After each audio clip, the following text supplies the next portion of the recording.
Welcome back to Sprague Homestead. So today we're going to do a video instead of a live stream. We're still not getting really good connection down here. The planes going over for the bootleg fire have slowed down, but I'm hearing rumors that Verizon might have lost a tower in the area. I don't know that for a fact, but I can tell you in the last 2 weeks our connection's gotten pretty bad. For everybody who's been asking us about how things are going down here because of the bootleg fire, our side of the fire, the western edge, is pretty much contained and or extinguished at this point. The fire got 9.5 miles roughly to us from where it had originally started, about 12 miles from us. So it did creep closer, but for the most part, the winds pushed it to the east and away from us. Looking at it this morning, it's over 400,000 acres. It's about 30, I think I saw 32% containment. And it's a doozy. It's continuing to grow. I mean, you think about when it says 30% containment, that sounds like a lot, but this thing is miles and miles and miles and miles long as far as the perimeter goes. The numbers that I've seen, this was a couple days ago, I haven't seen anything updated. 67 homes lost, some other 117 structures. So a lot has been lost. My understanding is with the red flag warning yesterday, it flared up quite a bit again. And we're actually getting some smoke in here again this morning. For the most part, the smoke has been pretty low in the last, week probably. We had a lot of smoke there for the first week and a half, but we're already 2 weeks in, just over 2 weeks in on this fire. So a lot of it's been kind of blowing out to the east. We're not getting as much, but we are still getting some. So like I said, because the connection is so bad, we're just going to go ahead and do an update video instead for today. Some of this, members, you might have already seen some of the footage from this the other day on the members video. But I promise, if you hang around, I've got some newer stuff too. So let's kind of take a look at what's been going on around here. So I've been working on the garden. We're still really far behind, having been so sick in the end of May. But it is starting to come along. So the potatoes are doing really pretty well. I did start an extra bed of them that I'm pretty much just going to grow seed potato because I know they're not going to get very big. The peppers are having a hard time because we've had such low light levels because of the smoke. And then I've got some tomatoes that are a little worse for wear and some bush beans. Pole beans take a little bit longer and we are running out of time. My cabbages are doing good. My broccoli and cauliflower, not so much. I do have some cucumbers starting to come up, and over in the shady part, I do have some kale, lettuce, that kind of thing going. We're doing the best that we can. I'm going to get this whole garden caught up so that next year we'll be ready to do more with it, since this is kind of sat for like a year and a half. So it's got a long way to go yet, but we are finally making some progress. So mostly what I'm growing in here this year are tomatoes. They were really kind of sad. You can see some of them still aren't doing real well. But the ones that are really making a good comeback. The basil is doing really good. I used a whole bunch of that the other night. And I've got some weird volunteer plants from last year. I've got like a couple things of lettuce, and I've got some spinach. And the parsley I planted this year. But this is pretty much where I'm going to try and put my tomatoes this year.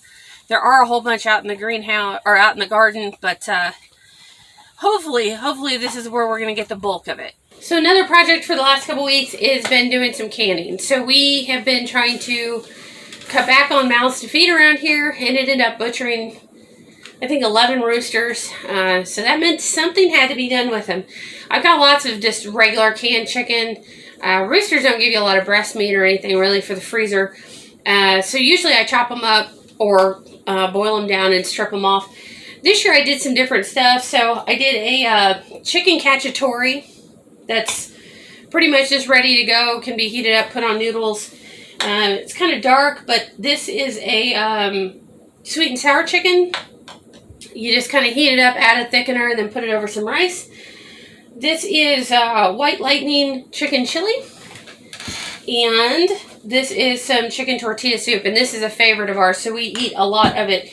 Altogether, I think I did 5 canner loads out of my Presto canner, so I probably did, it works out to about 4 cases, give or take. So lots of good stuff going into the pantry, lots of food for us for the winter, and a lot more convenience meals, because that tends to be a big deal around here. All right, so we probably hadn't mentioned a lot about the goats. We started kidding over 2 months ago. It was mid-May when the first of our goats happened. Actually, I think the weekend we had our rabbit class was when we first started kidding. Of course, here's one of our baby goats from that, named Quail.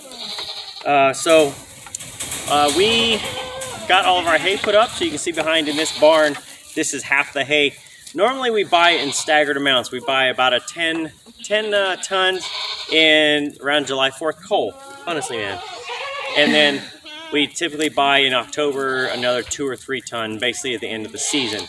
Well, with this year, with the water being shut off and a lot of other factors, we just went ahead and bought everything. So we brought home 4 loads of hay, so which was about 3 ton and a little extra every little load, and we put it all away in 2 days. So Nikki and I were exhausted over a weekend.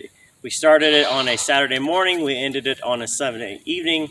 So in about 36 hours or so, we put away 12 and a little bit ton of hay. Whew, I tell you what, the blisters on my hands are finally healed after 2 weeks, but we got it done and we are there. So now let's look at some goats. All right, so this year we actually had 29 goats birthed or born, I guess you'd say. These last 2 right here with Ruby are the finish of the season. So these guys are about 2 months later than everybody else. We started in mid-May and we're going to end in mid-July. So these guys, 2 months later, they are pretty well sized compared to a lot of the ones that are about a month older. But these guys are a 1 boy, 1 girl. The boy is the black one and the white one is the girl. They're healthy, happy. They're about 36 hours old and doing very well. So this gets us 25 that made it through. We lost 4 this year, which is not too bad of a ratio. And that'll be good for there. And now let's look at the last goat we brought to the farm. All right, so it's probably kind of hard to see these guys. It's kind of dark in the barn. These are the Americans that we lost Mama, that ended up over at a girlfriend's house for fostering. So these guys came back to me, gosh, about a week and a half ago. You can see they've gotten to be pretty good size. They do have a dirty spot in the back of their pen, so I've noticed they've got some dirty feet. But we ended up picking up, it looks like 6 made it back out of the original litter of 8. And we do have 1 funky colored steel that came out. These are Americans, purebred Americans. So you can kind of see her there in the front. She's kind of coming close to the camera. If you see one kind of blackish one with weird color. The rest are white and 1 is a black. So the whites are probably going towards some people that are on the waiting list. The black is either going to the coal buyer or just gonna be available to somebody who wants to buy meat. I love when you can see nothing but ear. And then the steel is definitely going to the coal buyer. So, but they look good, nice, big, healthy babies, and yeah, we're glad they made it. So the last here, this is Erickson. He is our new Nubian buck. So since we lost Freud this last year, or in the last year, we have been keeping an eye out for fresh blood.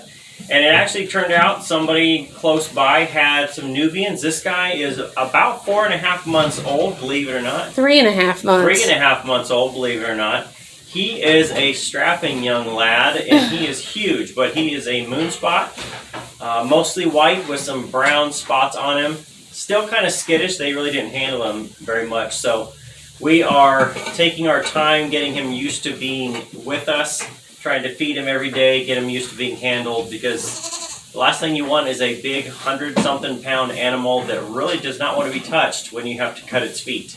So one project we've been working on around here is fire mitigation. It's still too dry to really take the tractor out with a box blade. Unfortunately, we have a lot of rock, so the odds of sparking off a fire are pretty good. So we are using goat power. So you can kind of see this area behind me, how picked clean it is, pretty much down to the dirt.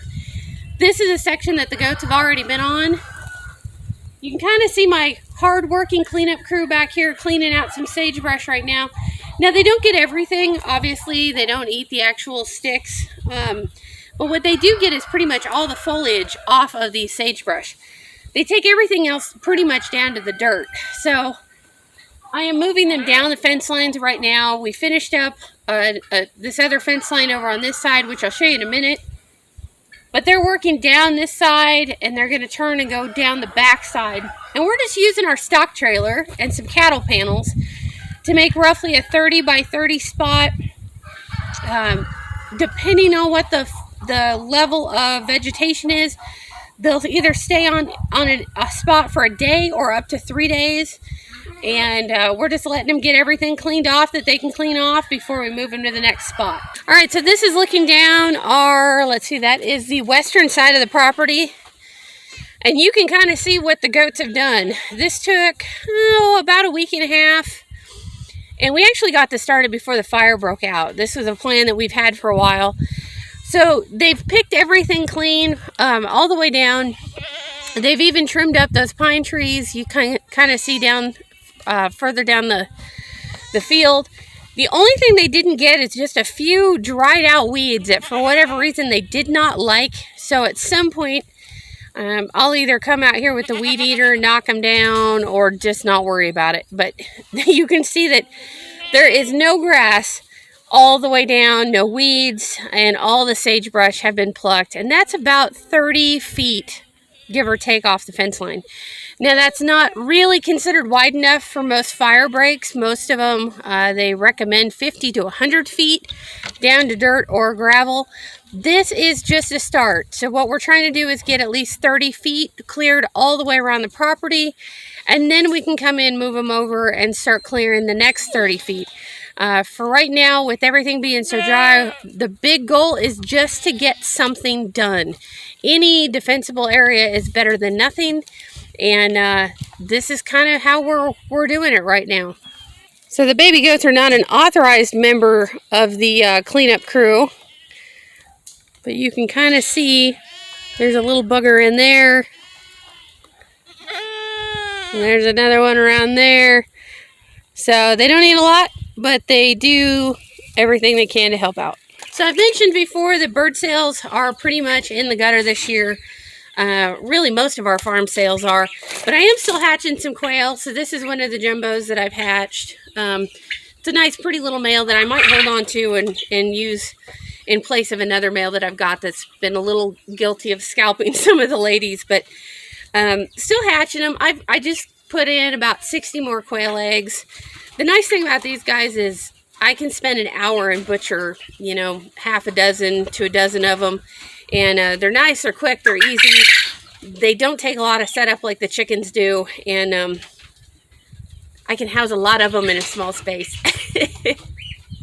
So with that, that's kind of everything this week got going on around here in the last couple weeks. It has been busy. As you can tell, we have got so many things going on around here between gardening and goats and fire breaks and you name it. It seems like every day we are working till late hours, sometimes into the wee hours of the next morning past midnight to try and get canning done and everything else.